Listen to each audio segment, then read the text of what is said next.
Salut les chums, c'est Gab du Rien que c'est une brosse podcast. Aujourd'hui, je suis très content. Je suis avec Geneviève Bouffard, copropriétaire chez la microbrasserie L'Ermite et aussi fondatrice du comité environnement de l'AMBQ. Salut Geneviève, ça va bien? Ben oui, ça va super, toi aussi? Oui, très bien. Merci Génial. beaucoup. Puis merci d'être là. En fait, aujourd'hui, je t'ai contacté, premièrement, comme les auditeurs le savent, dans le cadre du mois de la femme, au Rien que c'est une brosse, mais aussi parce que je voulais parler d'environnement avec toi. C'est mon beau-frère Daniel Essian qui m'a dit de te contacter, puis j'ai trouvé ça une très bonne idée parce qu'on ne parle pas assez de l'environnement, surtout dans le cadre des microbrasseries, là. Donc, je pensais que ce serait une bonne place pour commencer. Ben oui, certain, parler d'environnement, je suis pas partant. Yes, sir. Bon, on va starter avec ma première question d'abord. Où est-ce qu'on en est, nous autres, dans l'industrie brassicole, d'un point de vue environnement puis développement durable? Où est-ce qu'on se situe? Ouais. Ben ça, là, je vais pas te répondre vraiment plus précisément dans un an, à peu près, de manière OK. très, très précise. En fait, le comité environnement de l'Association des microbrasseries du Québec, ça a été fondé seulement que l'année dernière, donc c'est encore très, très récent. Puis, dans les premiers mandats qu'on s'est donnés, c'est de diagnostiquer le milieu des microbrasseries. C'est quoi les forces, c'est quoi les faiblesses, qu'est-ce qu'on doit travailler, est-ce qu'on est performant, est-ce qu'on l'est moins? Présentement, c'est des questions qu'on est en train de sonder chez les membres de l'Association des microbrasseries pour être capable justement de faire un diagnostic et de voir où on se situe. Donc, tu sais, là, présentement, je peux te dire de ce que moi, je vois, en fait. Mais vraiment, les statistiques vont sortir un petit peu plus, là, probablement cet automne, pour être capable de s'enligner sur quoi on veut travailler dans le comité.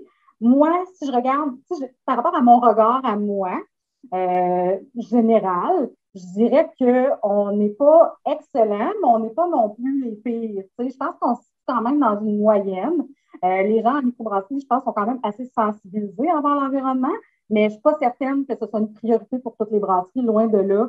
Tu sais, quand je vois, par exemple, c'est sûr que moi, je suis peut-être un petit peu extrême, tu sais, je vais à l'opposé de l'extrême, mais en même temps, je pense que quand on part d'une entreprise, on se doit de gérer, de penser à la gestion de nos matières résiduelles à la fin également. Ça fait partie du processus, je crois, de création d'une entreprise.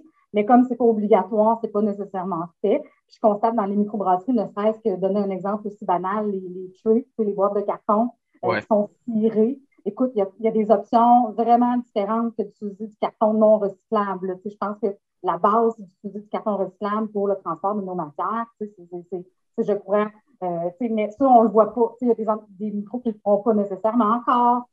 On voit que pour certains micros, il y a un peu de retard par rapport à ça. Je ne pense pas que ce soit de la mauvaise foi, honnêtement, parce que c'est un milieu qui est très, très ouvert. Mhm. Je pense juste que c'est un manque de connaissances. Puis c'est pour ça que j'ai voulu créer le comité environnement, en fait, pour qu'on soit capable de partager nos ressources, qu'ils soient capables Mhm. de dire, regarde, moi, je fais ça, j'ai trouvé cette solution-là, ben, je la partage, puis je fais en sorte que je peux servir d'exemple aux autres, puis les autres peuvent s'améliorer par rapport aux pratiques que chacune. Fait en diagnostiquant présentement toutes les microbrasseries de la MBQ présentement, savoir qu'est-ce qui procède ici là, bien là, on va être capable de sortir hey, les bonnes idées, les partager, puis Mhm. où est-ce qu'on a du retard, bien, travailler là-dessus justement pour essayer de trouver des solutions où est-ce que présentement on n'a pas nécessairement euh, de choses concrètes qu'on fait par rapport à ça. Donc, c'est un petit peu sur le bas OK. du comité. Fait que, tu sais, ta question est peut-être un petit peu trop tôt pour pouvoir te Ouais. répondre vraiment sur l'ensemble des microbrasseries. Mais mon feeling, c'est qu'on est dans la moyenne, sans plus, sans moins. OK. Puis là, dans le fond, comment vous analysez ça? Là, c'est-tu des sondages que tu envoies aux microbrasseries ou il y a une compagnie externe qui va analyser ça? Comment vous procédez? Présentement, on a commencé par l'intermédiaire d'un sondage qui a été diffusé là, vraiment à l'ensemble des microbrasseries par le biais de l'infolette, par exemple. J'en ai parlé beaucoup au congrès de la MBQ l'année passée également, que les gens peuvent aller compléter. Puis après ça, ben, ça va être de détailler tout ce processus-là pour y aller plus en détail sur les champs d'expertise. Le comité, on s'est divisé en 3 sous-comités. Donc, il y a un sous-comité qui se penche exclusivement sur ça présentement, sur le diagnostic. Donc, là, ils OK. sont en train justement de recueillir les informations sur le sondage, de compiler ça, puis après ça, on va pouvoir là, diagnostiquer ça. OK. Mais toi, là, qui travailles dans une microbrasserie, là, quand tu vois ça, qui possède une microbrasserie, excuse-moi, mais Ben, quand, Hein? les deux. Mais quand tu vois ça rouler, là, d'après toi, c'est quoi c'est quoi les enjeux majeurs qui pourraient être un problème pour l'environnement là, dans une brasserie? Ben, il y a deux volets à une brasserie. Hein. Il y a le volet brassicole, puis il y a le volet restauration. Si je fais juste une mini parenthèse sur le volet restauration, la grosse chose qu'on peut faire vraiment pour améliorer notre empreinte écologique, c'est la gestion des matières résiduelles. Clairement, OK. là, c'est vraiment la gestion des matières résiduelles. Essayer de diminuer au maximum ces déchets. Comme par exemple, nous, en 2015, je crois, là, un petit peu plus qu'un an après notre ouverture, on a instauré le compostage dans notre resto-pub. Ben, le fait de composter, j'ai diminué de 95 des déchets. Oh, Donc, wow. vraiment, là, c'est la clé. Puis, les gens, ça, je le répète encore, là, je suis un peu fatigante. Les gens qui ont écouté ma conférence au congrès de la MDQ, ils vont me trouver vraiment fatigante là-dessus. Mais je mets beaucoup l'emphase là-dessus, c'est qu'une matière organique, donc une matière qui se composte, ça a besoin d'oxygène pour se décomposer. Donc, quand tu mets ça à l'enfouissement dans un sac scellé, dans un milieu anaérobique, un milieu sans oxygène, bien, le processus de décomposition, il va générer du méthane, un gaz qui est 20 fois plus puissant que le CO2. Fait que OK. finalement, mettre une pomme à la poubelle, là, c'est beaucoup plus polluant que de mettre un sac de plastique à la poubelle, parce que ton sac de plastique à la poubelle, il va se retrouver dans le site d'enfouissement, mais il ne générera pas d'émanation, quoi que ce soit. Il est comme là, puis inerte. Tandis que ta OK. matière organique, si tu la jettes dans le site d'enfouissement, ben, elle va être vraiment très néfaste pour l'environnement. Fait que la clé au niveau de la restauration, c'est le compostage, la bonne gestion des matières résiduelles, transformer les choses en vrac. Nous autres, à la limite, le sucre est en vrac, le ketchup est en vrac. Tout ce qu'on peut mettre en vrac, c'est vraiment, vraiment ça. Au niveau brassicole, ben, c'est sûr qu'il y a un aspect qu'on ne pourra jamais être plus vert que vert, là, en fait, c'est la consommation d'eau. Ouais. Certains, l'eau, on peut pas s'en passer quand même qu'on voudrait essayer d'être le plus performant possible. On en a besoin pour fabriquer de la bière. Là. Ça, là-dessus, il n'y a vraiment rien à faire. Fait que je pense qu'il y a aussi la logistique de gestion des déchets, les fonds de queue, par exemple. Souvent, les Ouais. fonds de queue se retrouvent dans le drainage. C'est pas bon pour l'environnement. Ça génère beaucoup les levures. Dans l'environnement, ça va générer des fois une surpropagation de micro-organismes et tout. C'est vraiment pas l'idéal. Donc, la logistique des levures, c'est sûr que la logistique des drèches, on va sûrement en parler tantôt aussi, c'est aussi une logistique qui peut être problématique quand tu es en ville, moins en campagne, mais en ville. Euh, Sinon, beaucoup d'aspects majeurs, là, je dirais, là, au niveau de l'environnement, c'est la logistique du transport aussi. Donc, OK. au niveau des microbrasseries de transport, c'est un enjeu pertinent qui peut être amélioré. Puis OK. les contenants aussi, là, évidemment. Fait que, je pense pas qu'il y ait d'enjeu nécessairement prioritaire que l'autre, mais il y a beaucoup de champs qui peuvent s'appliquer là, au niveau brassicole, l'enjeu au niveau de l'eau, contenant, matières résiduelles, puis transport. Je pense que c'est les quatre éléments principaux. OK. Mais justement, dans la gestion des eaux usées, là, ça serait quoi les bonnes pratiques à adopter? Parce que là, ben, dans le fond, tu sais, j'en ai entendu beaucoup parler au travers de mes emplois. Là. Il y a des villes qui sont beaucoup plus sévères avec le Ouais. rejet des eaux. Je pense à Saint-Jean, entre autres, là. Euh, Surtout avec les taux de DCO qu'il peut avoir, puis tout. Là. Il y en a d'autres qui sont plus lousses. Ça serait quoi une bonne gestion des eaux usées dans une brasserie? Ben, premièrement, générer moins d'eau. Nous, par exemple, la cuve d'eau chaude, une fois on essaie de réutiliser en boucle fermée l'eau pour le lavage des cuves, par exemple. Il y a des choses comme ça qu'on peut faire pour utiliser moins d'eau au niveau du lavage, vraiment pour réduire notre consommation d'eau. Mais sinon, les déchets, je veux dire, la levure, elle existe, on n'a pas le choix. Là, à un moment donné, quand elle a fini son cycle de vie, oui, on essaie de la récupérer, mais à un moment donné, il faut l'évacuer. Donc, je te dirais que là-dessus, il n'y a pas beaucoup de solutions encore par rapport à ça. Justement, il y avait une conférence, un webinaire, là, si on veut, là, la semaine passée, là, concernant un nouveau gestionnaire à la MDQ, là, Dany Fortin, qui parlait justement de la drèche, puis les fonds de cuve ont été abordés par rapport à ça. Ça, même les grands spécialistes en éco-environnement présentement n'ont même pas de solution à nous donner. C'est encore Ouais. à l'étude. Je te dirais que les fonds de cuve, présentement, à part, comme nous, par exemple, nos fonds de cuve, on les mélange avec la drèche. OK. La drèche s'en va chez l'agriculteur. Fait que, OK. nous autres, on n'en a pas de rejet parce qu'on mélange nos rejets avec la drèche, puis les cochons et les vaches, on va être bien contents de les manger pareil. Ça leur OK. donne vraiment des apports nutritifs principaux. Fait que ça, c'est vraiment la meilleure chose à faire. Mais nous autres, on s'est équipés en conséquence, puis on l'avait réfléchi aussi au départ, Ouais. ce qui est pas nécessairement le cas, toutes les microbrasseries. Il y a une logistique d'espace, une logistique opérationnelle qui rentre en ligne de compte. Nous autres, on a des grosses cuves de 1000 litres. Fait que quand, mettons, on a fini de canetter la bière, bien, on met nos fonds de cuve dedans. Après ça, on met ça dans la chambre froide, donc il faut être équipé pour la réfrigérer. Puis, au prochain brassage d'après, bien, on drop notre drèche dedans. Puis après ça, on envoie la tôte chez l'agriculteur pour nourrir les animaux. Tu sais. Mais il faut avoir l'espace pour la mettre au froid, parce que si je laisse mon fond de cuve 48 heures dans le brasserie, on s'entend que ça ne fonctionne pas. Là. De juste l'odeur, tu n'auras pas envie de rentrer travailler le lendemain. Mais la meilleure chose à faire avec les fonds de cuve, c'est vraiment ça, parce que sinon, il n'y a pas de solution vraiment miracle. Tu sais, j'imagine qu'il existe des trucs de filtration, mais c'est des choses abordables. On n'en est pas là. C'est encore à l'étude présentement. Je pense que justement, là, Danny Fortin à la MDQ, je pense qu'il est en train d'essayer de trouver des solutions par rapport à ça. C'est comme un petit peu la drèche. Tu sais, la drèche, ça fait longtemps qu'on en parle. Puis là, il commence à avoir des pistes de solutions intéressantes, même quand tu habites en ville. Ben, je pense que justement, là, la logistique de gestion de cuve, ça va être un petit peu la même chose au fil du temps. OK. Puis sinon, ben, en alimentation d'eau, là, justement, tu en as parlé, ça en prend beaucoup. En fait, dans les faits, ça prend environ 7 litres d'eau pour faire 1 litre de bière, c'est-à-dire non seulement dans le processus de création de la bière, mais aussi pour les lavages, puis l'assainissement, etc. Comment on pourrait faire pour diminuer notre demande en alimentation d'eau? Encore là, c'est d'utiliser des circuits fermés, essayer de réutiliser l'eau de lavage une fois, mais c'est ça, tu ne peux pas passer éternellement, là, c'est bien certain. Tu sais, ta cuve de LPL, pas LPL, HPL, quand tu en as fini pour ta bouilloire, ben, tu sais, au lieu de l'évacuer, tu gardes ton rinçage, ton lavage. C'est un petit peu comme ça. Je sais qu'il existe des machines également pour laver les barils qui sont beaucoup plus performantes que d'autres aussi. Qui utilisent moins d'eau, donc c'est d'opter peut-être pour une machine qui lave les barils. À consommation réduite, par exemple, un petit peu comme quand tu achètes une toilette, là, tu peux en prendre une. Mais je ne pense pas qu'on va jamais réussir à stopper, à diminuer ça vraiment de manière significative parce que c'est un petit peu comme produire un bœuf, produire un poulet, là, ça demande beaucoup.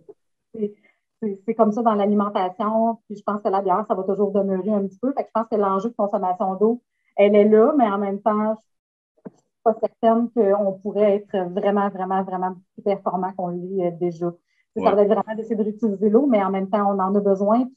Puis, le secret d'une bonne bière, c'est des cuves qui sont bien assainies, c'est des cuves qui sont propres, donc pas de propagation de bactéries qu'on ne veut pas avoir ou quoi que ce soit. Fait que, on ne peut pas non plus négliger le lavage. Là, ça, c'est certain. Peut-être qu'il va y avoir des nouvelles technologies avec des produits qui vont peut-être nécessiter moins d'eau à venir, mais pour le moment, c'est sûr que là-dessus, peut-être qu'il y a des gens qui pourraient dire hey, moi, j'aurais pas dit ça. Je suis peut-être pas la spécialiste au niveau brasserie. Je t'en avais parlé un petit peu avant de faire le podcast. Je travaille plus au niveau administration puis je reste au pub. Je connais très bien comment faire une bière, là, ça c'est certain. Mais c'est pas moi qui a soudé la machine. Puis, je connais un petit peu moins les cycles de rinçage et tout. Mais de ce que je connais, on ne réussira jamais à faire de la bière avec 2 litres d'eau. Ça, c'est sûr, mais d'un autre côté, j'ai vu des places qui, tu sais, comme mettre de l'eau pour mélanger avec le caustique pour les lavages, puis on ne réutilise pas cette eau-là, mais là, peut-être ça pourrait être des pistes de solutions. Tu sais, réutilise ton caustique. C'est sûr que tu ne peux pas le réutiliser éternellement, mais si tu peux le réutiliser pour 7 lavages, ben c'est 7 fois 50-100 litres d'eau que tu évites de mettre à terre, là, tu sais. Ben oui, c'est ça, exact. Comme je disais tantôt, c'est d'utiliser le plus possible des circuits fermés, puis réutiliser le plus possible la matière. Ça, c'est certain. Puis, je pense qu'on s'en va. Je pense que les microbrasseries là-dessus n'auront pas le choix de se questionner parce que nous autres, à Victoriaville, en fait, tous les ICI, là, dont nous, on a tous des compteurs d'eau depuis plus d'1 an. Okay. Donc, à Victoriaville, on a des compteurs d'eau. Puis, le gouvernement du Québec, j'avais vu quelque chose là-dessus, là, que d'ici, je me souviens plus quelle année, là, mais les compteurs d'eau, ça va être généralisé à travers le Québec. Ça ne sera pas juste dans notre municipalité. Fait que moi, présentement, en tant que microbrasserie, je paye pour mon eau que j'utilise. Quand tu commences à payer pour une matière, ben, des fois, ça te fait réfléchir. Tu te poses un petit peu plus de questions. Qu'est-ce que je pourrais faire de mieux? Nous autres, ça n'a pas nécessairement d'impact parce que ça faisait longtemps qu'on était opérationnel puis on avait déjà nos procédés. Fait que ça n'a pas nécessairement eu d'impact. Mais la facture peut quand même être salée là, si tu ne fais pas attention, justement, par rapport à ça, quand il va venir l'étape où toutes les microbrasseries vont avoir leur compteur d'eau, parce que c'est ça qu'on va y arriver. Là, ça, c'est certain. Donc, il faut passer le message aux microbrasseries, commencer tout de suite à y penser parce que avant qu'il soit trop tard. On paye le tour, vous allez finir par la payer aussi. OK. Et puis, point de vue approvisionnement,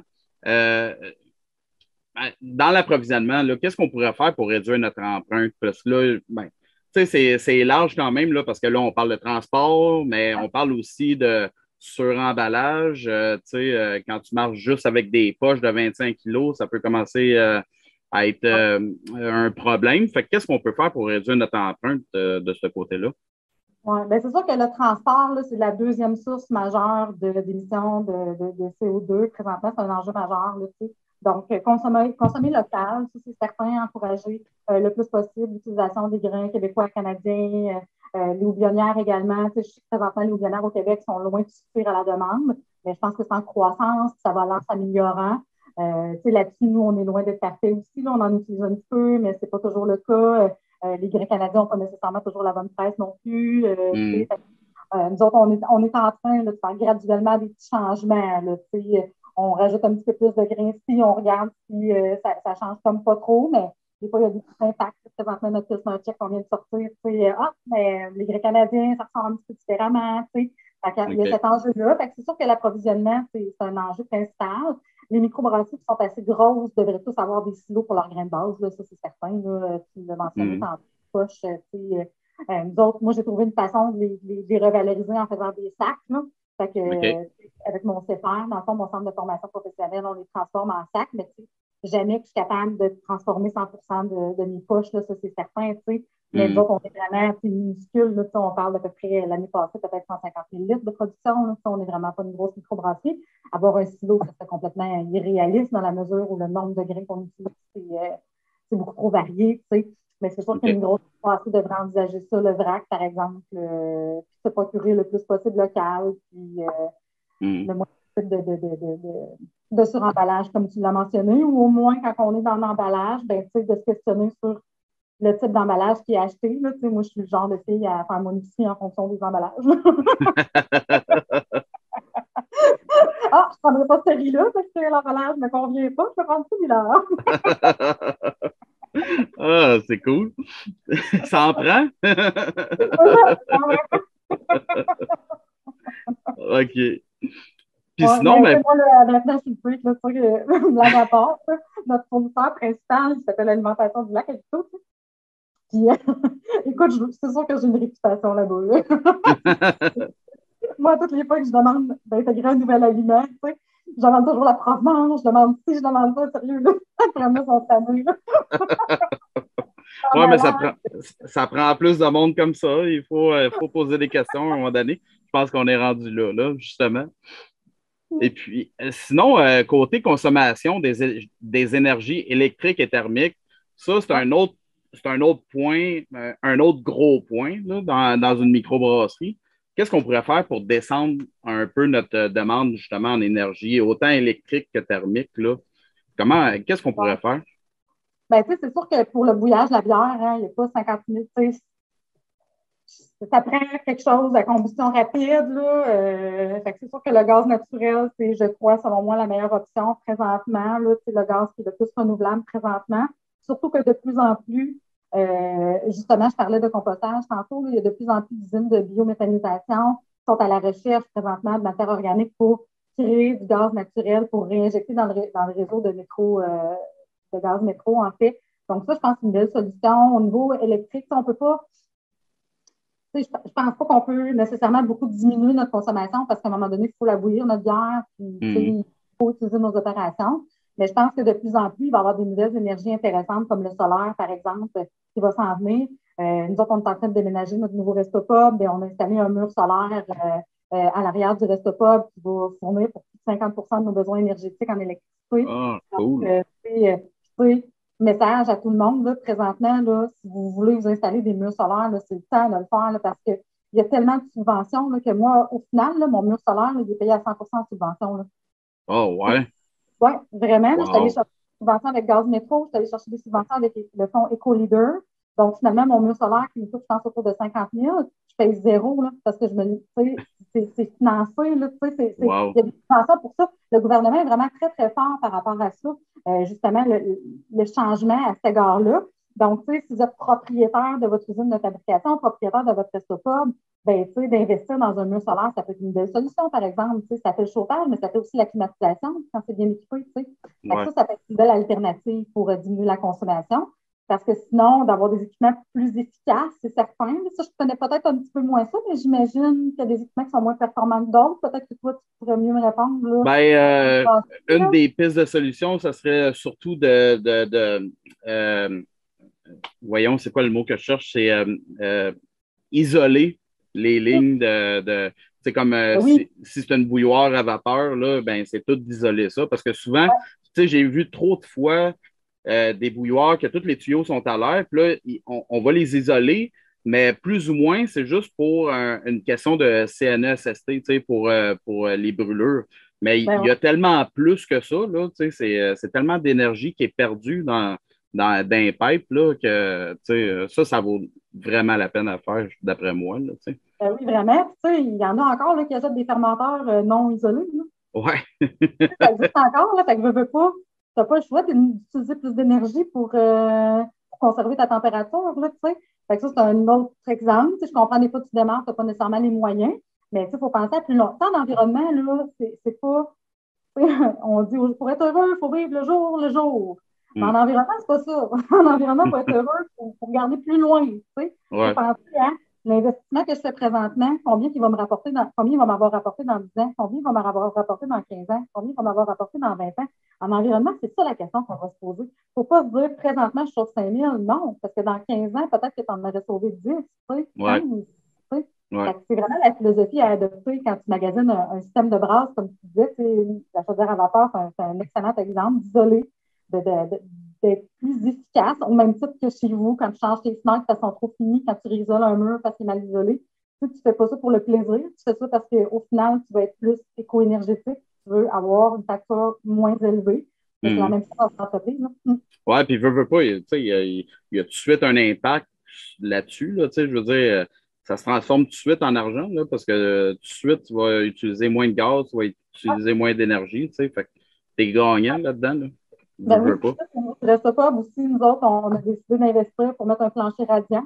OK. Donc, dans notre restaurant, parce que selon les recherches qu'on a faites, ça va être beaucoup moins énergivore. L'énergie est vraiment mieux transférée dans le resto. Donc, au lieu d'avoir un calorifère qui garoche de l'air, qui s'en va directement au plafond, puis l'énergie n'est pas bien, la chaleur n'est pas bien répartie, bien là, la chaleur va provenir directement du plancher, puis elle va monter vers le haut. Donc, on va en utiliser beaucoup moins. Tu sais, je pense que présentement, les technologies existent. Moi, j'ai la chance d'avoir une sœur architecte spécialisée en Mm. énergie solaire et en énergie, tu sais, justement, en éco-environnement. Fait qu'elle elle a pu me guider pas mal pour mes futurs rénaux. Mais tu sais, c'est des questions qu'on doit se poser avant les rénovations. Tu sais, le plancher radiant, c'est sûr qu'il va me coûter plus cher qu'un plancher normal, mais tu sais, j'ai pensé à plus loin. J'ai pensé plus loin. Tu sais, j'ai pensé à oui, mais ce plancher-là, là, il va de un donner un meilleur confort à mes clients, mais de deux, dans 5, 10 ans, là, je vais l'avoir payé en économie. Tu sais. Fait Ouais. qu'il faut vraiment penser, je pense, plus loin qu'aujourd'hui même, l'économie que je peux faire aujourd'hui en environnement. C'est vraiment ça, je pense que parfois en entreprise, on a moins tendance à faire, tu sais, pour des Ouais. raisons budgétaires.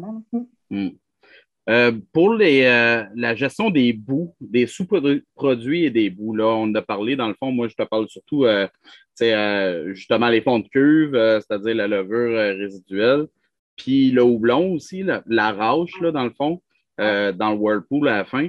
Là, toi, dans le fond, tu parlais que tu mettais ça avec ta drèche, mais Ouais. j'ai souvent entendu parler, tu sais, des agriculteurs qui étaient comme moins... qui étaient plus réticents à ça parce que leur bête n'aimait pas, mettons, le houblon, les restes de houblon qu'il y allait dedans. Ça serait quoi ben, ça serait quoi la solution? Est-ce que c'est vraiment un problème de rajouter ça dans la drèche ou est-ce qu'il faut que tu magasines quasiment ton agriculteur qui vient chercher ça? Ouais, ça, nous autres, notre agriculteur, il faut croire que ces cochons et ces bœufs sont pas difficiles. OK. Nous autres, on n'a pas eu de problème par rapport à ça. On est allé graduellement avec lui. On a fait des tests. Au début, mais c'est sûr que d'une tôte à l'autre, c'est bien, bien variable, dans le sens que si j'ai brassé une blanche, si j'ai brassé une West Coast, on s'entend que c'est pas du tout le même quantité d'eau blonde qui va se ramasser dans ma brèche, ça c'est certain. Donc, mais présentement, nous autres, de notre côté, ça fait quand même plus d'1 an qu'on est avec cet agriculteur-là, puis ça fonctionne vraiment très bien. Il n'y a pas d'enjeu, même que les levures, je te dirais que mettons qu'on élimine le houblon, là, les levures, c'est un excellent ajout pour les animaux. Là, vraiment, là, les levures, c'est plein de complexes vitamines, de complexe B, très, très riche en protéines. Donc, tu sais, ça, les agriculteurs, s'ils peuvent les avoir aux levures, ils vont vraiment être contents parce que c'est vraiment un excellent ajout alimentaire pour leurs animaux. Pour ce qui est du houblon, effectivement, quand il y en a trop, moi aussi, j'ai entendu dire que ça peut poser problème. Ben là, rendu là, c'est de se retourner vraiment plus sur le compostage. Tu sais. OK. Donc, si on n'est pas capable de le composter, de trouver une façon, tu sais, comme nous, on a justement une nouvelle usine de biométhanisation qui est ouverte à peu près à 15 minutes de route.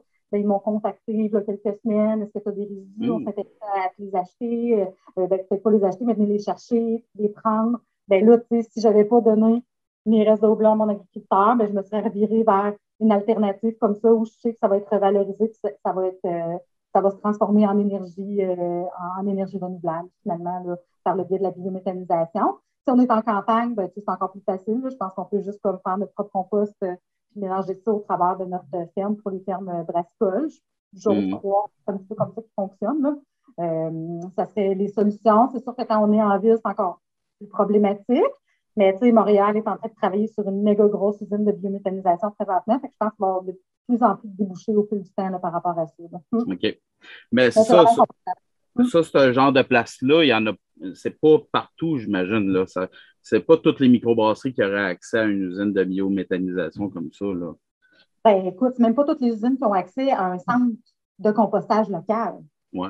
C'est sûr que non. Le centre de compostage local va être l'option probablement beaucoup plus accessible avant la biométhanisation, ça c'est certain. Ou justement le compostage, c'est sûr que quand tu es en ville, c'est pas question de faire ton propre compost avec les odeurs et tout, là, ça fait pas de sens. Mais présentement, le gouvernement il dit qu'en 2025, que toutes les municipalités du Québec sont supposées s'être dotées d'un plan de gestion des matières compostables dans leur municipalité. Fait que ça va ouvrir la porte à toutes les ici de leur secteur à pouvoir utiliser ce système-là. Un peu comme mon Restopub. Mon Restopub, là, j'ai pas. Tout le monde, des fois, me dit ah, la crème, c'est cool que tu fasses ça, t'es vraiment bonne de composter. Je dis, ben écoute, je dis, c'est pas si compliqué que ça. J'ai un conteneur, je prends ça dans le conteneur, puis il y a quelqu'un qui vient le chercher. C'est quoi mon mérite, là, je le trie fine. Mais tu sais, c'est aussi facile que de mettre ton sac à poubelle dans le bac à poubelle. Là. Je mets mon sac à compost dans le sac à compost. Là. Je veux dire, moi, je ne trouve pas que j'ai un grand mérite par rapport à ça, mais souvent, l'enjeu des microbrasseries à travers le Québec, c'est qu'ils n'ont pas accès à ça.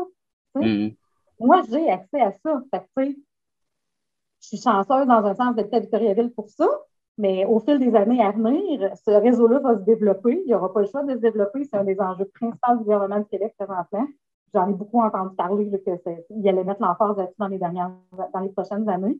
Fait que, les municipalités qui n'ont pas accès à ça vont assurément, dans les prochaines années, avoir accès à un centre de compostage local qui vont pouvoir justement adhérer à des services comme ça qui n'ont pas présentement accès. Parce que c'est une structure gouvernementale, c'est une structure municipale. Tu peux pas. Je comprends les microbrasseries là, qui drainent des fois. Là, si j'habitais en plein cœur du centre-ville de Québec, probablement que je ferais ça moi aussi. Là, à un moment donné, quand tu n'as pas de solution en proximité aussi, c'est un petit peu difficile. Là, tu vas te transporter ta matière 2 heures de route pour qu'elle se fasse composter. À un moment donné aussi, c'est ça.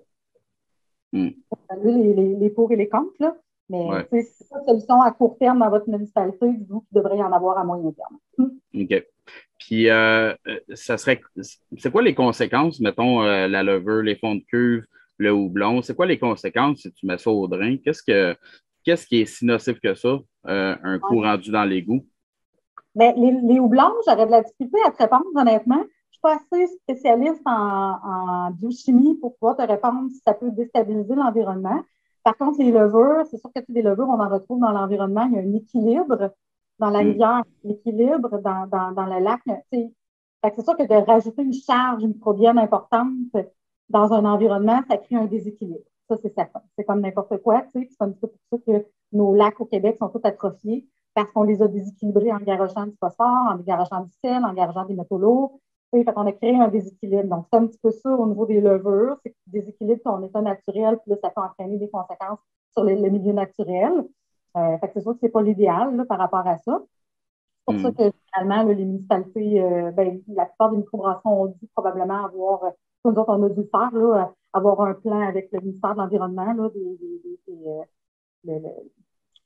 comme la gestion de nos matières visuelles là, qu'on drainait finalement. Là, mais pour ce qui est des houblons, j'aurais de la difficulté à te répondre parce que techniquement, c'est une matière organique. Donc, on va s'informer. C'est de la nourriture. Honnêtement, il aurait fallu faire des petites recherches pour te revenir par rapport à ça. Ah, c'est correct. Prochain podcast. OK. Pour la gestion des drèches, là, en ce moment, comme on a parlé, la plupart du temps, c'est des agriculteurs qui vont venir chercher ça. C'est ce qu'il y a de plus simple. Eux autres, ils le donnent à leur bétail. Est-ce qu'il y a d'autres solutions? Ben, tu sais, là, tu parlais des usines de biométhanisation qui vont s'en venir, mais est-ce qu'en ce moment, il y a une autre solution que ça ou c'est la meilleure qu'on a trouvée? Écoute, présentement, là, ça fourmille, hein, les drèches. Là, il y a plein de projets en cours. J'ai fait gros des recherches là-dessus. Il y a du monde qui transforme ça en chaises. Il y a une nouvelle compagnie. Ouais, il y a des chaises avec un dossier en drèche que tu peux acheter sur le web. Il y a aussi une compagnie à Montréal qui a ouvert récemment qui utilise la drèche pour des champignonnières. Donc, oui, j'ai entendu parler de ça, oui. Oui, blanc de gris, je pense que ça s'appelle de mémoire. Donc, ils transforment la drèche en substrat pour faire pousser des champignons. Il y a aussi de plus en plus l'alimentaire est intéressé par la drèche parce que c'est pas vrai que c'est un déchet. Là, si les cochons et les vaches mangent, parce qu'il y a encore de la valeur nutritionnelle d'intéressante à l'intérieur, énormément de fibres, énormément de vitamines, de protéines, souvent. Donc, il y a une valeur alimentaire de plus en plus. Moi, je sais qu'à mon pub, on vend les produits là, de saison 1, qui sont des craquelins, faits à base de drèche à Montréal. Mais tu sais, c'est encore marginal, là, je te dirais, là, présentement, les utilisations qu'on peut faire à partir de la drèche. Mais chose certaine, ça va énormément évoluer au fil du temps parce qu'il y a vraiment un intérêt majeur avec cette matière-là, qui pour nous est considérée comme un déchet, mais qui a vraiment une valeur. Tu sais. Ouais. Nous autres, on ne veut pas se faire payer pour ça, en fait. On veut juste s'en débarrasser. Tu sais, quelqu'un qui la transformerait pour faire de l'argent avec, c'est intéressant, là, tu sais. Ouais. Fait que c'est sûr qu'une microbrasserie, vraiment, qui n'aurait pas de solution. On s'entend que c'est les microbrasseries en grand sens qui ont cette problématique. Parce que généralement, en région, on n'a pas vraiment cette problématique-là. Les agriculteurs nous font pas mal après. Moi, au moins 2-3 courriels par année d'agriculteurs qui veulent se mettre sur la liste d'attente. Fait que c'est vraiment pas un enjeu, là, selon ce que j'ai discuté avec les autres micros pour ceux qui habitent en région. Là. Fait que c'est vraiment les grandes villes. Fait que, présentement, comme je te dis, il y a des petits projets ici là, qui commencent, la biométhanisation, justement, les chaises. Il y a aussi d'entreprises aux États-Unis, microbrasseries aux États-Unis qui transforment sa drèche en 4-pack. Ah, ouais. Ouais. En clip, là? Un clip compostable là, qui se décompose là, en matière compostable. Je me suis informée, ça a l'air que ça se décomposera en moins de 6 mois. Donc, c'est la norme pour être considéré comme compostable parce que si ça se décompose en plus de 6 mois, c'est pas considéré comme une matière compostable. Pour un centre de tri de compostage, mettons, là, standard en andin, bien classique comme nous, habitons. Fait que je pense que là, présentement, il y a encore peut-être des micros qui ont certains enjeux, mais je pense que dans 5 ans, là, on va être ailleurs parce qu'il y a vraiment beaucoup de projets en cours là, par rapport à la réutilisation de la drèche présentement. Okay. Mais le plus écologique, là, ça va toujours rester tu sais, justement, le webinaire que la MBQ a donné la semaine passée, là, il disait, mettons, les stats, la biométhanisation, c'est quoi au niveau sociologique, au niveau environnemental, c'est classifié en pourcentage, qu'est-ce qui est mieux. Là. Puis le plus performant, là, si tu veux vraiment être le plus écologique possible, c'est de réutiliser dans l'alimentation. Donc, donner aux animaux, les agriculteurs, ou retransformer en alimentaire au niveau de la boulangerie, utiliser sans substrat, des choses comme ça. Si tu utilises, disons, si tu l'envoies au compostage ou tu utilises la biométhanisation, tes performances sont un peu moins bonnes. Je pense que ça serait autour de 42-45 versus autour de 60 là, quand on transformait pour des besoins alimentaires. Probablement du fait qu'on n'a pas beaucoup de transformation à faire. Tu sais, l'animal, on y garoche de même, puis il change instantanément, tandis que la biométhanisation, c'est un processus qui génère de l'énergie, qui fait en sorte que d'un autre sens, c'est écologique, mais produit aussi des gaz à effet de serre, c'est un processus plus lourd. Oui. Point de vue, justement, des gaz à effet de serre, les GRS, Est-ce que tu as une idée à peu près des chiffres où est-ce qu'on se situe, nous autres, dans les microbrasseries là, en rejet? Pas vraiment, Euh, hein? Et on n'a pas de non, données pas là-dessus, vraiment. vraiment. Non, il n'y a pas vraiment de données là-dessus encore beaucoup. C'est probablement quelque chose qu'on va avoir dans les prochaines années par le biais de notre comité environnement. C'est sûr qu'à un moment donné, on va se pencher là-dessus. On est encore trop jeune peut-être pour avoir les réponses à ces questions-là encore. Mais tu sais, chose certaine, c'est qu'il y a place à amélioration, ne serait-ce que pour réutiliser. Il y a encore beaucoup de microbrasseries qui ne réutilisent pas le procédé de fermentation pour carbonater sa bière, par exemple. Mhm. Donc, ça, c'est quelque chose que même nous, on fait depuis très, très peu longtemps. Quand tu y penses, je purge mon CO2, puis après ça, je prends de la CO2 neuve pour carbonater. Quand tu y penses, ça fait comme pas de sens, mais quand on a appris à faire quelque chose d'une certaine manière, des fois, on ne se pose pas nécessairement la question comment je pourrais faire mieux, puis justement, la question des esters qui peuvent être encore là ou whatever, des questions qu'on peut se poser par rapport à ça. Mais tu sais, ça, je pense que c'est un enjeu principal dans les grandes microbrasseries, là, d'évacuer notre CO2, mais on le Mhm. rejette carrément dans l'environnement. Là, tu sais. Fait que Ouais. ça, c'est une belle façon de revaloriser notre CO2, de le réutiliser dans notre processus de fermentation. Donc, nous autres, ça fait un certain temps qu'on fait ça. Puis, tu sais, on fait nos tests de carbonatation, ça semble bien se passer. Là, Ben, concrètement, comment vous faites exactement? Pendant toute la fermentation, vous gardez le gicleur fermé c'est- ou vous il faites du faudrait que je pose la spunding? question à mon brasseur. OK. Je ne sais pas. Mais en fait, c'est moi qui c'est ça parce que Duprat, que tu dois connaître, de Ouais, Ville de Galles. Donc, ouais. Duprat, il a fait une conférence l'année passée à la NBQ en novembre. J'étais là. Ouais, ouais. Ah, ben c'est ça. Ben, moi, cette Le conférence-là, là, spunding. Mhm. c'est ça, la spoiled vibe, là. Je ne suis pas trop valve, là. Ça. Ouais, C'est la pourquoi, là? spunding valve, là. Ouais, Ouais, ouais. ben, c'est cette valve-là qui est miraculeuse. Fait que là, moi, je suis revenue toute bonne humeur. Je disais, hey, les gars, j'ai dit, on fait ça. Ils me disent, ah, bon, oui, mais pas trop. Je disais, là, je leur ai dit, honnêtement, je veux qu'on fasse ça. Fait que là, maintenant, ils font. Ah, OK, OK. Fait que c'est du spunding, dans le fond. OK.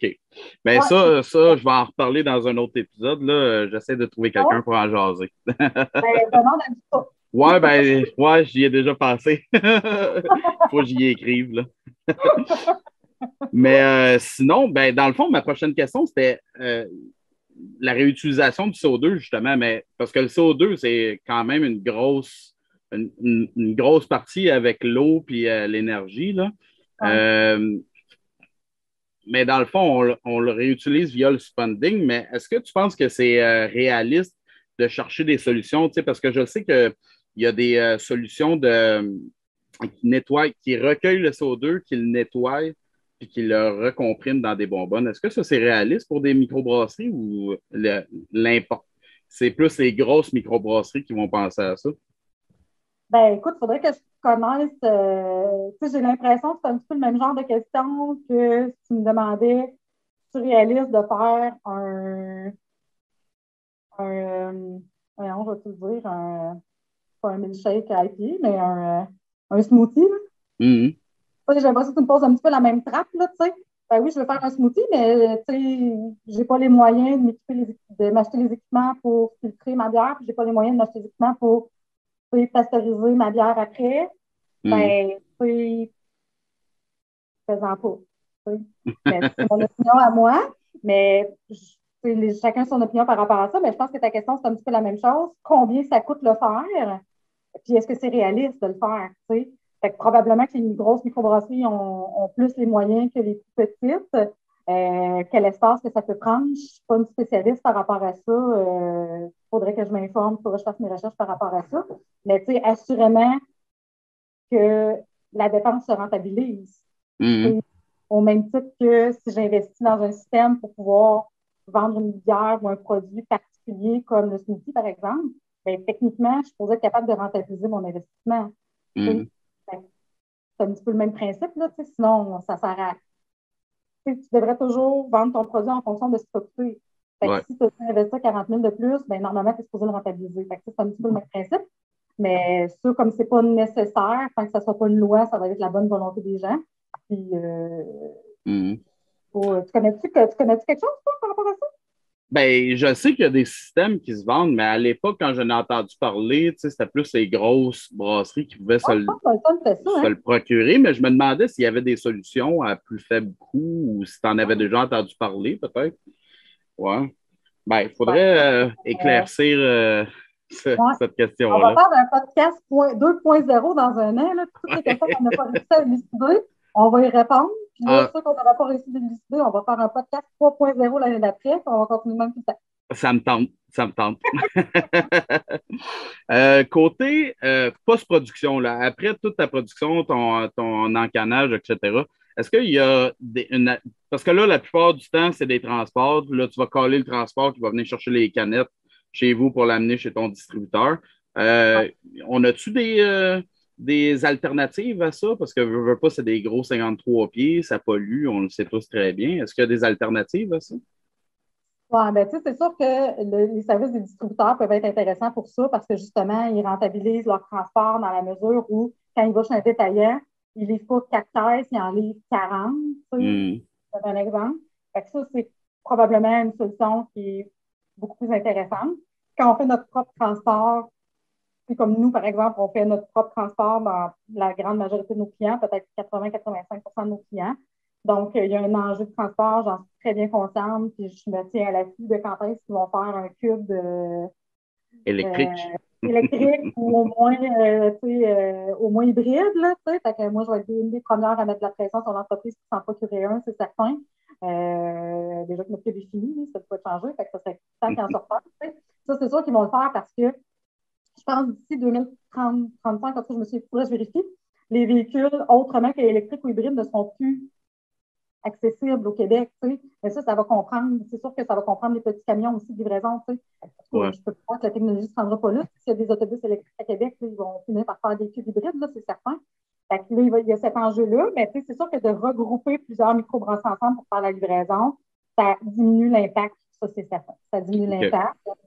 J'imagine que tu vas t'en venir sur la question du contenant aussi. Là, Oui, très exactement. ouais, Ouais, mais ouais, justement, c'est ça, tu en as parlé tantôt, là, des caisses en carton. On fait tout ça de la même manière. C'est toutes des paquets de 50 caisses en carton qu'on refait puis qu'on met les cannes dedans. J'allais te demander, ben, ma question, c'était est-ce que ça représente un enjeu? On en a déjà parlé, ça en est un. ouais. Ça serait quoi la solution pour ça? Ben, premièrement, là, s'il y a des microbrasseries qui m'écoutent et qui utilisent des cartons cirés, là, sérieux, magasiner autre chose. Il existe maintenant des cires écologiques, recyclables, ou juste, nous autres, dans notre cas, on utilise 32 épaisseurs durant l'hiver, puis l'été, on monte à du 44. OK. Parce que justement, l'épaisseur du carton fait en sorte que ça supporte mieux la condensation, puis ça règle carrément notre problème. Puis s'il y a une micro qui doit avoir un problème, c'est sûr que nous, on en aurait parce que 100 de notre inventaire est maintenu en chambre froide à 2 degrés.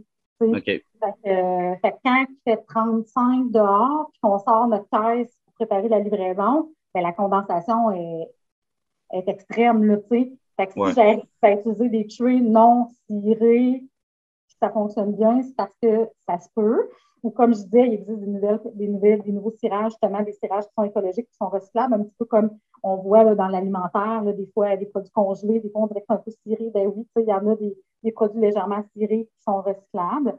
Ça, c'est un enjeu. Parce que justement, moi, je dis tout le temps à mes clients, là, je dis, si tu as des boîtes de carton qui traînent, là, ship-moi les. Moi, ça va me faire plaisir de les réutiliser. Fait que moi, je récupère les boîtes de carton d'un petit peu tout le monde. Je dis à mes OK. livreurs, je dis, si tu vas quelque part, tu vois des boîtes de carton qui traînent, propose-leur des reprendre. J'ai même déjà fait un envoi à tous mes clients. Si vous voulez nous retourner les boîtes de carton, même si ce pas nous autres, on va les reprendre, on les réutilise. Puis je ne fais pas nécessairement ça dans un souci d'économie. C'est vraiment Mhm. environnemental parce qu'il y a quand même une logistique reliée à ça dans le sens que on n'a pas le choix de les trier, puis il faut quand même les manipuler. Là. Mais si les microbrasseries pouvaient faire ça, puis que le détaillant, il les accumule d'un coin, puis aussi une micropasse, puis garoche, puis le cycle de vie comme tourne comme ça, ben, ça serait comme intéressant, un petit peu le même principe que les clips de 4 temps. Ouais. Présentement, les clips, c'est intéressant, mais c'est pas un produit à usage unique. Pourquoi c'est un produit à usage unique? Mhm. C'est pas vrai que quand j'ai découpé mes clips, la clip est plus bonne. Là. Elle est encore super Mhm. bonne. La boîte de carton, quand j'enlève les bières dedans, là, la boîte est encore bonne. Là. Fait que, pourquoi on ne réutilise pas ces produits-là? Pourquoi ils ne circulent pas dans l'industrie? Mhm. Fait que moi, c'est une des raisons pourquoi mes trays, je n'ai pas voulu les faire lettrer à mon effigie. Tu sais, je me suis dit, bah, si quelqu'un veut l'utiliser après moi, il est pas bon. Tu sais, mais tu sais, dans le fond, moi, je dis, c'est pas tant du marketing que ça, d'avoir ton logo dans un entrepôt. Hein. Ouais, ouais, tu as parfaitement raison. Ouais. Fait que moi, c'est un petit peu ma philosophie par rapport au trip, par rapport au clip. Tu sais, pourquoi on n'instaure pas un système qui tourne et qui fait en sorte qu'au lieu d'avoir le réflexe de garrocher dans le conteneur, tu le ships au suivant, puis ça tourne comme ça. Moi, ce serait un petit peu la philosophie que j'adopterais par rapport à ça. C'est sûr qu'il y a le matériau du contenant aussi, là, on n'en a pas parlé, mais la bouteille, c'est plus écologique présentement que la canette, c'est certain. Mais je fais mon meilleur coup de peau, on est en canette, nous autres aussi, à un moment donné, il y a des enjeux autres qui fait que prendre une décision, puis mais une micro qui devrait vraiment, vraiment, vraiment être plus performante, serait probablement en bouteille 500 ml, 341, c'est certain. Oui, même si les cannes avec le recyclage, puis tout ça, consignation, puis tout, c'est quand même mieux d'aller en bouteille, ouais. Oui, c'est mieux d'aller en bouteille parce que ça serait mieux d'être en canette s'il existait des centres de revalorisation québécois. Donc, si on avait une fonderie au Québec qui retransformait la canette, créerait la nouvelle canette, là, ça serait plus écologique d'aller en canette. Donc, l'unique raison pourquoi présentement au Québec, c'est plus avantageux d'aller vers la bouteille au niveau environnemental, c'est vraiment par souci de transport, parce que la canette n'est pas transformée au Québec. Fait que, oui, on la recycle, mais elle s'en va à l'autre bout du monde pour se faire fondre, puis se faire retransformer, puis elle revient. Au final, c'est vraiment l'enjeu principal, c'est où on transforme la matière. Parce que s'il y avait une fonderie, puis il y a déjà eu un projet dans le temps, c'est juste que le Québec, on n'est pas assez populeux, on n'est pas assez nombreux que ça vaille la peine. Mais moi, avant d'être dans la microbrasserie, avant de travailler pour l'Hermite, avant d'être dans le milieu brassicole, je travaillé plusieurs années pour une entreprise au niveau écologique. En fait, là, c'était Peinture récupérée du Québec. Donc, on revalorisait de la peinture, on revalorisait des huiles, différentes matières. Puis, je me souviens d'avoir comme travaillé sur, pas travaillé sur un projet, mais mon DG travaillait sur un projet de fonderie. Puis, il voulait justement revaloriser la canette. Puis, finalement, ça n'a pas vu le jour parce que justement, ce n'était pas suffisamment rentable à cause qu'on n'était pas assez nombreux au Québec. Donc, c'est pour ça que ça se fait principalement aux États-Unis. La masse est là. OK. OK. Pour les clips, là, ben, justement, j'encourage les auditeurs à les garder, les ramener. Souvent, quand j'étais chez OverUp, là, il y en avait des clients qui ramenaient un gros sac avec ça. Moi, je sais que ma femme, ça la rend folle d'avoir les clips souvent, là, parce que j'ai des paquets un peu partout, là. Mais c'est vraiment important de les garder, puis même que les microbrasseries sont bien contentes d'avoir un sac qui revient, tu sais. Même s'il est marqué dessus Donam, on s'en fout. Je veux dire, une clip, c'est une clip, puis t'en reprends, tu sais. Exact. J'ai mis une grosse boîte là, que j'ai faite homemade. Je n'ai pas beaucoup de talent en art plastique, mais c'est pas grave, là, ça a donné. Là, j'ai pris une boîte de clips, en fait, là, que j'ai transformée. Puis là, j'ai collé des clips. J'ai écrit boîte de recyclage. Puis j'ai essayé de faire un visuel avec ça. Là, c'est correct. Là, probablement qu'un élève de 5e année aurait fait mieux, mais chacun ses talents. T'sais. J'ai mis ça à l'entrée du pub, là, puis je l'ai posté une couple de fois. Puis écoute, la boîte a se remplit. Puis, comme tu dis, même s'il y a un tag de Donam dessus ou un tag de notre micro, ben moi, les serveurs, quand ils vendent des canettes, ils réutilisent ces clips-là. Là, en pandémie, on les met en quarantaine, 2 semaines, puis on les reprend après. OK. Mais tu sais, ça se revalorise. Puis je pense que ben, c'est ça, c'est exactement comme que tu dis. Je veux, tu sais, pourquoi une matière devrait être à usage unique quand on peut l'utiliser plusieurs fois, en fait. Ouais. Surtout que les clips, tu sais, moi, j'en utilise une pour ramener de la bière chez nous, puis je veux dire, ça a juste servi de transporter de la brasserie jusque chez nous. C'est ridicule d'aller jeter ça après, là, tu sais. Je veux dire, tu peux le réutiliser à l'infini, quasiment, ça, là. Ben oui, juste parce que fait, là, tu sais, puis le monde, Ouais. parce que les gens, souvent, ils se déconscientisent en disant, ah, ben, je l'ai mis au recyclage. Ils ont l'impression d'avoir fait une bonne action. Ben oui, mais dans les 3 R qu'on nous enseigne à l'école, la première, c'est la réduction, là. C'est pas le recyclage. Ouais. Il faut réduire notre consommation. C'est vraiment là où souvent on est moins performant. Il faut toujours penser, tu sais, il faut arrêter de se dire, je l'ai mis au recyclage, j'ai une paix d'esprit qui vient avec ça, j'ai bien fait ma job, je l'ai pas mis après, j'ai mis au recyclage. Non, mais c'est pas comme ça pour le percevoir, comme tu dis, c'est encore bon, mets-les dans un coin, ramène-les, réutilise-les. Le même principe que les trays, les boîtes de carton. C'est pas vrai qu'elle est plus bonne, mais encore ça coche. Là, moi, je ramène de la bière chez nous des fois, parce que des fois, j'en ramène plus que ça. Hein? Dans une boîte. Mais tu sais, j'aimais pas au recyclage ma boîte, là, j'aurais même à le dire, là, tu sais. Ouais. Tu sais, les représentants qui se promènent chez les détaillants, là, partent avec les boîtes, là, tu sais, ça a de la Mhm. valeur. Ça n'a pas juste de la valeur monétaire, ça a de la valeur environnementale, tu sais. Fait que, tu sais, Ouais. on commence tout à faire ça tranquillement, pas vite, je veux pas, ça en fait de la réduction de la matière à la grande échelle d'industrie qu'on est, là. Ouais, ouais. Est-ce que tu penses que les micros sont conscients de tous ces enjeux-là qu'on vient de discuter ensemble? Ben, c'est là où je te disais que je pense qu'on est dans la moyenne. Je pense qu'il y en a que oui, je pense qu'il y en a que non. Puis ceux que non, je pense pas que c'est de la mauvaise foi, c'est une question d'éducation. Tu sais. Moi, je Mhm. viens d'une famille où mon père était garde-chasse, agent de conservation de la faune. Lui, quelqu'un qui se une canne dans l'environnement, là, écoute, ça jouait d'aller foutre une amende, là, puis là, il était content de ça parce que l'environnement, c'est important. Ça a été inculqué dans ma famille. Quand j'étais jeune, ça a été inculqué et tout. Fait que c'est devenu comme une valeur vraiment fondamentale, mais on n'a pas tous été élevés de la même façon. C'est pas meilleur qu'un autre. J'ai juste été élevé avec cette valeur-là qui fait partie de moi, tu sais. Mais quand tu ne l'as pas eu, ça, étant plus jeune ou en évoluant quoi que ce soit, ben, il faut que tu l'apprennes, tu sais. Fait Mhm. que c'est pas un réflexe pour tout le monde. C'est pour ça que je te disais que je pense qu'il va y avoir, dans la nouvelle génération, ce réflexe-là va être beaucoup plus inné que dans notre génération à nous autres, tu sais. Fait que je Ouais. pense que les microbrasseries qui n'ont pas ce souci-là, c'est pas des méchants, là, tu sais, ils sont, tu sais, je les aime pareil, là, tu sais, c'est mes amis, mais ils n'ont juste pas cette, tu sais, ils sont pas aussi craqués que moi en environnement pour des raisons, justement, d'éducation souvent. Puis ils veulent pas mal faire, c'est juste que, tu sais, ça fait pas partie de leur environnement nécessairement de faire ça. Puis c'est correct, mais c'est pour ça que le rôle du comité environnement de l'association des microbrasseries, c'est un rôle éducatif principalement aussi, tu sais, c'est d'éduquer les gens puis de transformer les informations pour que les gens puissent s'améliorer. Tu sais, c'est pas d'essayer pas de convaincre quelqu'un de faire ci, faire ça, c'est de transmettre l'information, puis après ça, les gens décideront s'ils adhèrent ou s'ils adhèrent pas par rapport à Mhm. ça. Moi, j'ai une formation en enseignement, fait que c'est plus fort que moi. J'ai tendance à vouloir, comme tu vois, parler, parler, parler. C'est parfait, c'est ça que j'ai besoin pour le podcast. Fait que je parle, je parle, je parle, tu sais, j'essaie d'éduquer, puis tu sais, ça fonctionne pas, ben ça fonctionne pas, là, tu sais, vivre et laisser vivre Ouais, en même temps, là, tu sais. ouais. Chacun a notre vision par rapport à ça, mais tu sais, si je peux amener des bonnes idées, si je peux faire en sorte que certaines choses s'améliorent, ben je vais être bien fière de ça. Mhm. Un coup que tu vas avoir toutes tes informations dans le cadre du comité environnement, là, euh, euh, qu'est-ce que tu penses que qu'est-ce que tu penses qu'il serait bon de faire pour que les microbrasseries adhèrent, mettons, à un programme d'amélioration qui en découlerait? Qu'est-ce qu'on peut faire pour les conscientiser puis leur demander d'embarquer avec nous autres? Ben, tu sais, c'est sûr que le rôle du comité, c'est pas de forcer personne. Il faut qu'il y ait de la Non. bonne volonté par rapport à ça.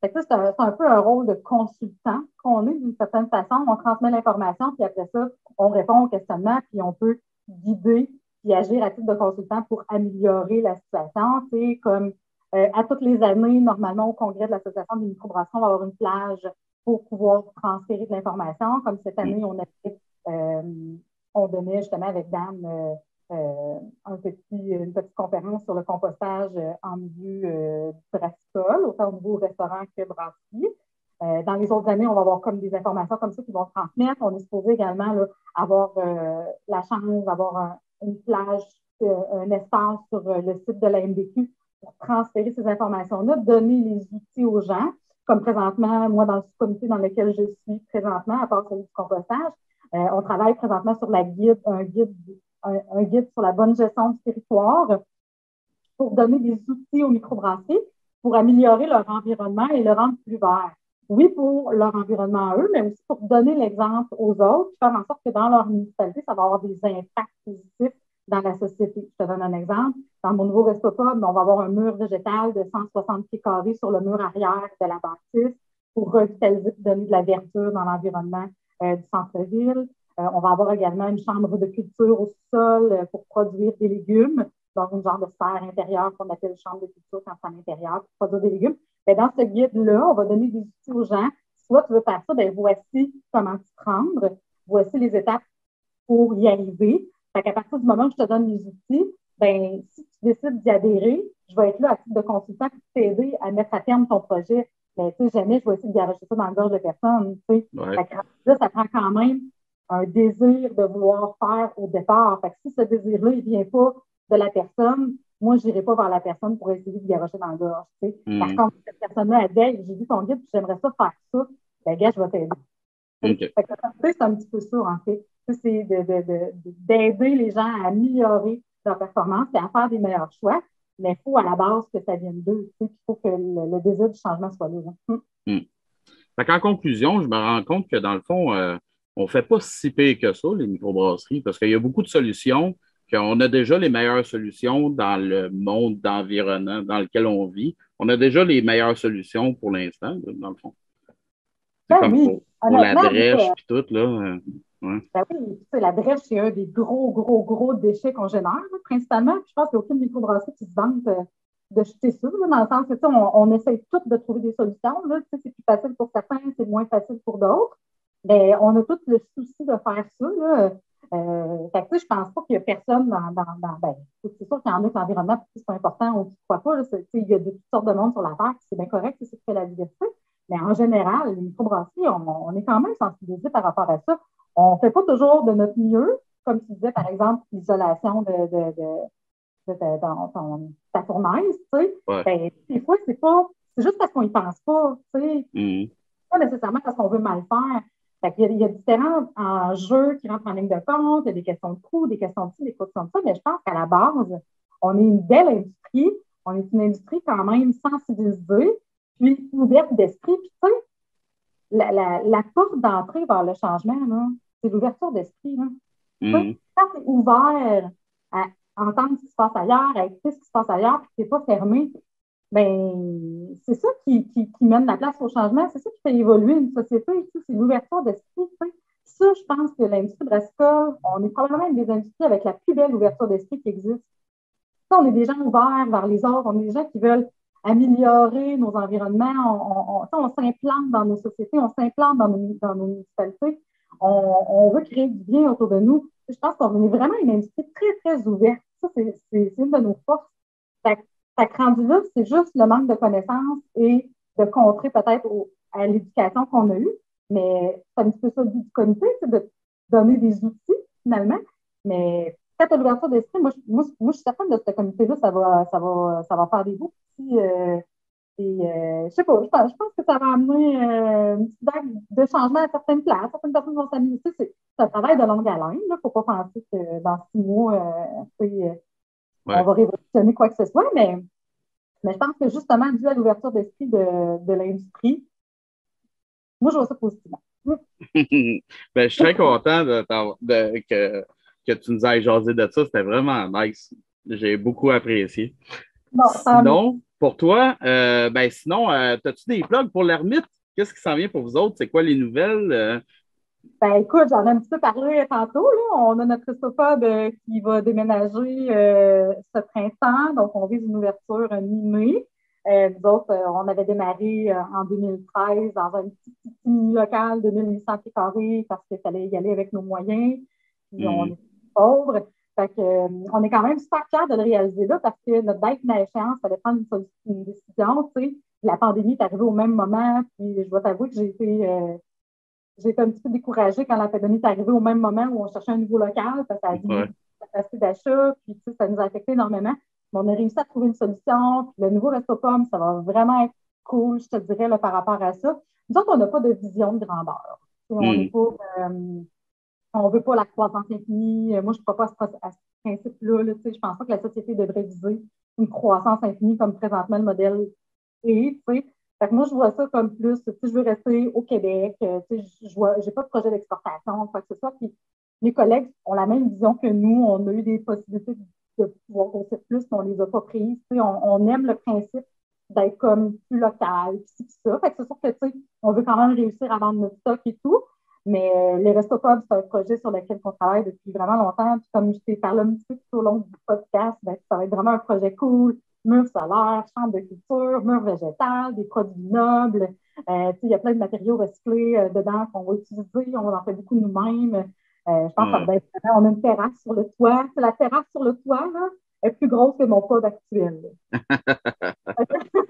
Alors qu'avant, j'avais une petite terrasse, là, ça a été Notre-Dame, là, que j'avais de la misère à rentrer 26 personnes. C'était vraiment n'importe quoi. Là, là, je vais pouvoir vraiment accueillir les gens, répondre à la demande et tout. Là. Fait que c'est vraiment notre projet 2022, là, c'est vraiment le déménagement du Resto Pub. OK. Sinon, les canettes, ça va être de poursuivre la continuité qu'on est. Là, c'est sûr qu'avec la pandémie, il y a eu des baisses un petit peu. Je pense que les microbrasseries ont vécu un petit peu ça là, pour différentes raisons. Ça Ouais. va être de stabiliser ça et de stabiliser l'entreprise, mais il va falloir que tu viennes voir notre nouveau resto pub cette année. Oui, j'ai vraiment hâte d'aller voir ça. Puis c'est quand que vous faites l'ouverture?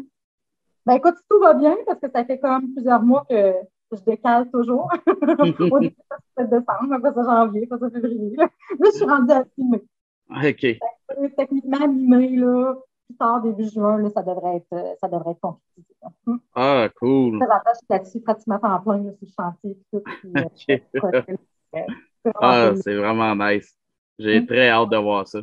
Puis Ouais. sinon, ben, je veux dire, avant qu'on finisse aussi aux auditeurs, à peu près la totalité de mes questions, c'est sorti d'un essai de Kevin Rousseau. Je ne sais pas c'est qui, mais je le salue s'il nous écoute. J'ai trouvé ça sur Internet. C'est un essai de l'Université de Sherbrooke, si je me souviens bien, c'est un outil d'auto-évaluation pour les microbrasseries en environnement dans le fond, pas en environnement, en environnement puis en développement durable, c'est bien ça. Fait que c'est vraiment très intéressant à aller. Pour les microbrasseries qui sont intéressés, là, allez chercher ça. Vous allez trouver ça facilement là, sur Internet.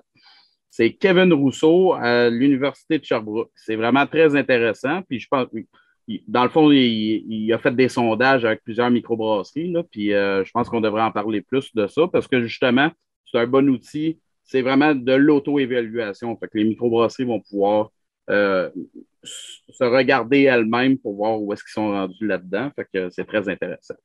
Ouais, Fait faire que, l'expérience, c'est toujours positif là, par rapport à ça. ouais. Ben, merci infiniment, Geneviève. Je suis vraiment content de t'avoir eu à l'émission. C'était vraiment très enrichissant et très intéressant. C'est vraiment cool. Ben, ça m'a vraiment, vraiment plaisir. Puis, j'espère que je n'ai pas dit, ça se peut que j'aille parler un petit peu au travers de mon chapeau sur certains sujets que je suis un petit peu moins à l'aise au niveau de ça, mais je pense que je suis assez confortable sur Oui, les propos que j'ai dit. Là. Sinon, tu me l'aurais sûrement dit, vu que toi, tu es spécialiste côté brasserie. De ce que j'ai exact. mais je suis vraiment contente. Puis écoute, je vais attendre la prochaine réinvitation si tu n'as pas trouvé que je parlais trop. Non, non, non. J'aime ça le monde qui parle trop. Bon, ben merci beaucoup. Puis à vous autres, les auditeurs, je vous dis à un prochain épisode. Cheers!